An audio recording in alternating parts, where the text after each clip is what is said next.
Welcome back to Cheddar Shakers. A new fintech startup called Public just came out of stealth mode and is in the public now. Well, not formally. Announcing $9 million in funding, the company makes it possible to buy slices of any stock. And for more on how this works, we're joined by Yannick Malling, who is the co-founder and co-CEO of Public. Yannick, great to have you here with us today. Thanks so much for having me. All right, still a private company, so let's clear that air. But Absolutely. Anyway, the platform, the offering, what you guys do, amazing. Yannick, your Excel and Greycroft co-led this funding right here as well. So what do those investors bring to the table?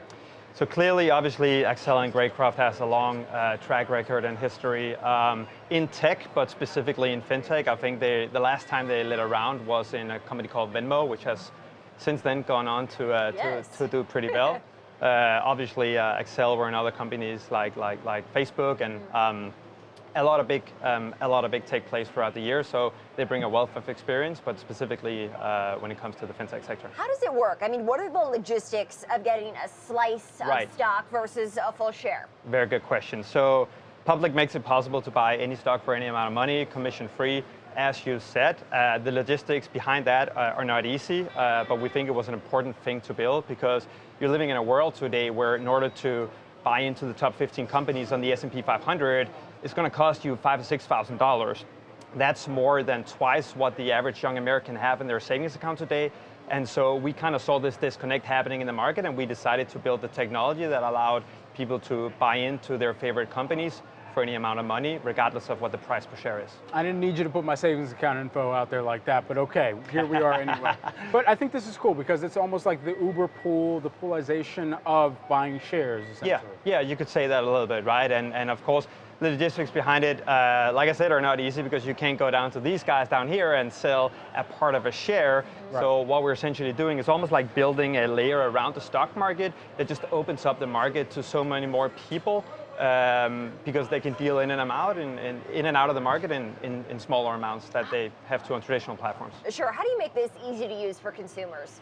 It's actually a lot easier than a traditional trading or investing platform because when you think about it, for someone that's never invested before, the concept of the price per share is really just a piece of friction that we don't think needs to exist in the user experience, right? So you tap on a stock, you just slide how much money you want to invest, regardless of what the stock is trading at, and then you invest.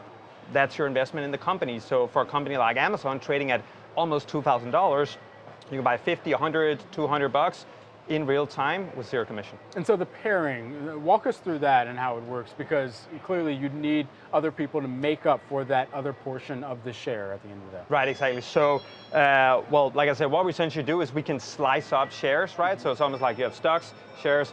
Now we're introducing slices. How many slices slices of the pie do you typically do? That depends. That all happens in real time by our proprietary backend algorithm, and that depends very much on the liquidity of the stock, the price per share of the stock. But most executions happen in under a second. Do the companies that are getting their shares sliced up, do they realize that this is happening?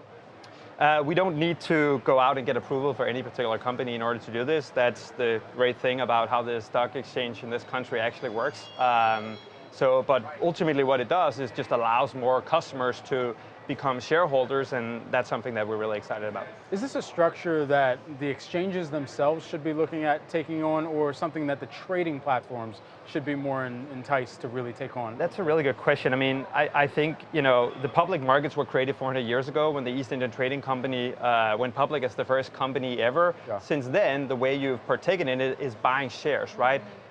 We kind of took a step back and looked on that in a new light and said, okay, we think it's a lot easier, especially for the newer generation coming out, just to buy any amount of any stock that they want. A lot of my friends who are not necessarily in finance mistakenly think that the price per share has a direct correlation to how valuable the company is. So some people might think that, say, Chipotle is one of the one of the most valuable companies in the world because they have a high price per share.